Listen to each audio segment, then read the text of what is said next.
सलाम नमस्ते सत श्री अकाल, मैं हूं रजा और आप देख रहे हैं रजाग्राफी। यूएन में सबसे बड़ा झटका इजराइल को लगा है और यह झटका पहली बार यूएन में इजराइल को लगा है। दोस्तों, बहुत कम वक्त में आज की सबसे बड़ी अपडेट, सबसे कम वक्त में आपको बड़ी से बड़ी रिपोर्ट देने जा रहा हूं। जी हां, रिपोर्ट बहुत लंबी है लेकिन मेन मुद्दे, मेन पॉइंट्स आपको यूएन के बताने वाला हूं। इतिहास में यह पहली बार हुआ है कि यूएन में प्रस्ताव पहली बार बड़े बहुमत के साथ इजराइल के खिलाफ पास हो गया है, जिससे नेतन्याहू बौखला गया है। दीवार में सर मारने के हालात हो रहे हैं। उन्हीं के देश में उन्हीं के लोग प्रदर्शन कर रहे हैं, उन्हीं के सरकार के लोग उन्हीं के खिलाफ बोल रहे हैं, उन्हीं के जनरल, उन्हीं के कमांडरों में आपस में अब तू मैं हो रही है। वहां की मीडिया हमास का बोलबाला कर रही है और कह रही है कि इजराइल के लोगों को अपने नेताओं से ज्यादा हमास के कमांडरों पर भरोसा है। दोस्तों, ये मैंने थोड़ा सा ब्रीफ दे दिया है। चलिए दोस्तों, इस रिपोर्ट का मजा ये सोच के लीजिएगा और ये देखिएगा, इस वीडियो को जितने डिसलाइक मिल रहे हैं समझिएगा उतने ही गोबर भक्तों के मुंह पे पचाक गोबर पड़ा है। जी हाँ दोस्तों, अनभक्तों के बाप इजराइल को जोरदार जूता, और ये जूता सिर्फ नेतन्याहू को नहीं, भारत में बैठे बहुत सारे वी स्टैंड विद इजराइल पचाक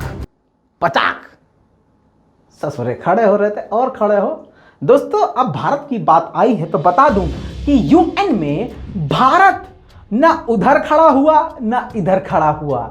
समझ रहे हो? पता है क्यों? क्योंकि भारत पहले बोल चुका था कि हम तो फलस्तीन के साथ हैं और भारत के अंधभक्त कह रहे थे वी स्टैंड विद इजराइल। ससुरे नाले और नदी में पाए जा रहे हैं, लाशों के अंबार देखे जा रहे हैं समंदर के किनारे, और विकास ऐसा हो गया है कि जिनको दफनाया गया है, जिन हिंदुओं को दफनाया गया है, जो कल तक हिंदू राष्ट्र की मांग कर रहे थे, उनकी लाशों के ऊपर से भगवा जो चादर डली हुई थी वो भी नुचवा ली गई है। और ये खड़े हैं कहां? इजराइल के साथ। अरे भैया, बच लो पहले तुम अपनी मौत से। दोस्तों, यूएन में सबसे बड़ा झटका इजराइल को इस प्रकार से लगा कि 24 देश इजराइल के खिलाफ खड़े हुए और केवल 9 देश इजराइल के साथ खड़े रहे।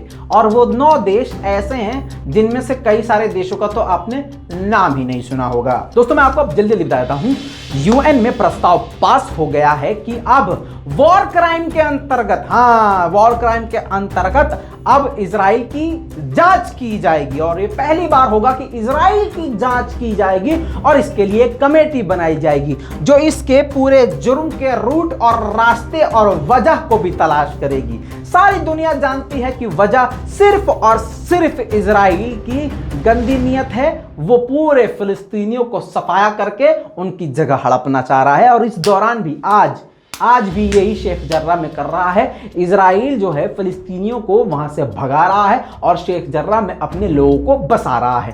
तो अब इसकी जांच अगर होगी तो मुंह पे जूता बहुत भर के पड़ेगा इजराइल के, और इजराइल इस बात को अच्छे से जानता है। इस रिपोर्ट में इस जो कानून जो पास हुआ है इसमें कहा गया है गाजा, फिलिस्तीन और वेस्ट बैंक में मानव अधिकारों का हनन हो रहा है। अब ये पास हो गया कि मानव अधिकारों का हनन हो रहा है, उधर फौरन नेतन्याहू हिनहिनाने लगा है। अब दोस्तों, कड़ा प्रस्ताव पास हो गया क्योंकि भैया 24 लोग, 24 बड़े देश पूरी तरह से इजराइल के खिलाफ थे। दोस्तों, इसके बाद नेतन्याहू इस तरह से हिनहिना रहा है कि वो कह रहा है कि ये जियोनियों के खिलाफ है और एंटी इजराइल है और ये यूएन का सबसे शर्मनाक काम है। इससे साफ जाहिर होता है कि यूएन ऑटोमेटेड वोट पर काम करता है, यानी समझ रहे हो ना? तो समझ ही गए होगे आप। साथ में आपको बता दूं कि नेतन्याहू की नींद हराम हो गई है क्योंकि नेतन्याहू पहले ही इतने केस चल रहे हैं, वहां के लोग पहले से ही उसके खिलाफ प्रदर्शन कर रहे हैं। अब यूएन का इतिहास में पहली बार इजराइल के खिलाफ कानून पास कर देना ऐसा है जैसे कि पहले से आदमी को दस्त लगे थे, अब ससुरा मुंह से उल्टी भी शुरू हो गई। दोस्तों आपको बता दूं, बड़े बड़े देशों में दो देश पूरी तरह से इजराइल के खिलाफ थे। पहला था चीन। जी हाँ, चीन तो एकदम ऐसा था, तलवार लेके उतरा था, ससुरा मारेंगे बहुत तुमको, इन मांग छो मांग छाना भाव, समझ रहे हो, समझ में आया तो हमको ही बता देना। उसके बाद रशिया भी पूरी तरह से इजराइल के खिलाफ था। उसने कहा कि हमने वोट इजराइल के खिलाफ इसलिए दिया ताकि हम चाहते हैं कि इस बात को दुनिया के सामने आना चाहिए कि आखिर इतनी खतरनाक जंग की वजह क्या है और इजराइल के इतने खतरनाक गुस्से की वजह क्या है। जंग की असली वजह पता चलनी चाहिए सारी दुनिया को। खेल गया रूस। दोस्तों UNHRC का ये रिजल्ट आप देख लीजिए, ये आपको मैं स्क्रीनशॉट लगा रहा हूं। जो ग्रीन वाले आपको दिख रहे हैं वाई, ये वो हैं ग्रीन वाली कंट्रीज जो पूरी तरह से इजराइल के खिलाफ थे, और जो रेड वाले हैं जो बहुत ही कम दिख रहे होंगे जिनके ऊपर एन लिखा हुआ है, ये किसके साथ थे? ये इजराइल के साथ थे। अब जो येलो, लाइट येलो में जो दिख रहे हैं आपको देश, ये वो हैं जो एब्सेंट थे, जिन्होंने ना उसके खिलाफ बोला, ना मतलब ये बिचौलिया थे, मतलब हम ना हम बोलेंगे, ना हम खिलाफ बोलेंगे, ना हम उसका पक्ष रखेंगे। अब आप देखिए इधर से शुरू करते हैं। अर्जेंटीना खिलाफ था, आर्मीनिया इजराइल के खिलाफ था, कमाल ही हो गया, बताइए। ऑस्ट्रिया ये इजराइल के साथ था। बहामास ने, भैया आप समझ रहे हैं यहाँ एब्सेंट था। बहरीन खिलाफ था, बांग्लादेश इजराइल के खिलाफ था, बोलिविया खिलाफ था। ये सारे आप खुद पढ़ सकते हैं, अगर हम सभी पढ़ने लगे तो काफ़ी लंबा वीडियो हो जाएगा। आप इसको रोक कर वीडियो को आप पूरी तरह से पढ़ सकते हैं। जर्मनी जो है देखिए इजराइल के साथ था, मलावी इजराइल के साथ था, ऐसे ऐसे आयरलैंड है जिसका नाम हमने पहले सुना ही नहीं है। अब यूक्रेन, इंडिया, अब आप देख लीजिए फ्रांस, फिजी या Nepal, Poland, republic of Korea, इन लोगों ने वोट ही नहीं दिया। नीदरलैंड ने वोट ही नहीं दिया। पाकिस्तान, फिलीपींस और गैबोन और जो बड़ी दूसरी कंट्रीज हैं वो पूरी तरह से इजराइल के खिलाफ रही। और यूएन की इस मीटिंग में सबसे ज्यादा आक्रामक पाकिस्तान रहा है। जी हां, पाकिस्तान तो लग रहा था एकदम उर्तुगुल गाजी बन गया है, मतलब मान ही नहीं रहा था कि नहीं तुम्हें तो हम छोड़ेंगे नहीं। असल में हुआ ये कि ओआईसी की तरफ से जो उत्तरदायी बना हुआ था, ओआईसी की तरफ से बयान जो दे रहा था इस मीटिंग में, वो पाकिस्तान था। भैया क्या करें, देखो हम तो भैया फैक्ट बोलते हैं। ऐसे में जब पाकिस्तान के पास ताकत हो या ना हो, वो डरता किसी से नहीं। एज ए इंडियन मैं कह रहा हूं, समझा करो यार बात को।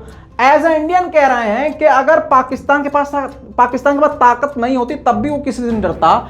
ऐसे में 57 देशों की ताकत उसे पीछे से मिली हुई है, तो उस टाइम तो वो भैया डबल उर्तुगुल गाजी बन जाएंगे ना। हाँ, तो सबसे ज्यादा चुभी जो नेतन्याहू को बातें हैं वो कुछ ही देशों के चुभे हैं, जिसमें से पाकिस्तान भी आ रहा है। और पाकिस्तान के ऊपर एकदम भौंकने को और काटने को पाकिस्तान को इजराइल तैयार है। अब यहाँ पर अनभक्त जाग जाएंगे, अच्छा हमारा बाप पाकिस्तान के खिलाफ है, देखा देखा देखा, हम तो कहते थे इजराइल हमारा है। मतलब ट्रेंड है यूट्यूब पे कि अगर किसी को फेमस होना हो, किसी सस्ते यूट्यूबर को, तो पाकिस्तान को गालियां दो, इजराइल को पापा बोलो, फ्रांस को पापा बोलो, और मुसलमानों को गरियाओ, तो फौरन सब्सक्राइबर आपके बढ़ सकते हैं। लेकिन आपके राजा भाई को जानती है सारी दुनिया कि हम सच के साथ खड़े रहते हैं। ये पसीना देख ना कितना निकल रहा है, उफ, ये सच वाला पसीना है, गोदी मीडिया वाला नहीं है कि एसी में बैठ के ससुरा स्क्रिप्ट पढ़ के झूठ बोले। नाम है रजा, गोदी मीडिया की सजा। इसके बाद इतना बौखला गया है इजराइल कि उसने यूएनएचआरसी को ही टारगेट करना शुरू कर दिया। लेकिन ये अच्छा है, अब जरा यूएन वालों को भी पता चले कि जिस कुत्ते को तुम पाल रहे थे ससुरा वो पागल कुत्ता है, तुमको ही काट लेगा। अब ये पोस्ट देखिए, इजराइल फॉरेन मिनिस्ट्री ने 2014, 2015, 2006 से 21 यूएनएचआरसी पर सवाल खड़े कर दिए हैं कि भैया बोको हराम के बारे में आपने क्या किया, हमास के बारे में आपने क्या किया, आईएसआईएस के बारे में आपने क्या किया। समझ रहे हो? तो कुल मिला के अब भैया समझ में नहीं आ रहा है इजराइल को कि काटे तो किसको काटे, क्योंकि हम किसी के पैर में काटेंगे तो लाठी हमारे पीछे मारेगा। कमीशन ऑफ इंक्वायरी ने यह बात कही है कि इस जंग की, इस फसाद की रूट पता चलनी चाहिए कि आखिर ये नस्ल भेदभाव इजराइल में क्यों हो रहा है और इजराइल फिलिस्तीनियों के खिलाफ ये क्यों कर रहा है। दोस्तों इसकी भी जब जांच की रिपोर्ट आएगी सच सामने आ जाएगा। दोस्तों नेतन्याहू की एकदम हालत खराब है। इजराइल के लोग खुद ही अमेरिका में यहूदी रहते हैं जबरदस्त तरीके का प्रदर्शन कर चुके हैं और कर रहे हैं, यहूदी खुद इजराइल के खिलाफ। और इजराइल में मौजूद जो इनके पंडित और बड़े बड़े मतलब धर्मगुरु हैं वो भी इजराइल की इस नीति के खिलाफ हैं कि भैया इंसानियत से आप गिर के काम कर रहे हो। इस पूरी रिपोर्ट के बारे में आपकी क्या राय है नीचे कमेंट जरूर कीजिएगा। इस पसीने को आप कामयाब बनाइएगा और आवाज को हमारी दूर तक पहुंचाइएगा। नाम है हमारा रजा, गोदे मीडिया की सजा। चैनल को कीजिए सब्सक्राइब, ऐसे ही आएगा मजा। दोस्तों जल्द लौटेंगे और भी बड़ी खबरों के साथ, तब तक के लिए जय हिंद, धन्यवाद।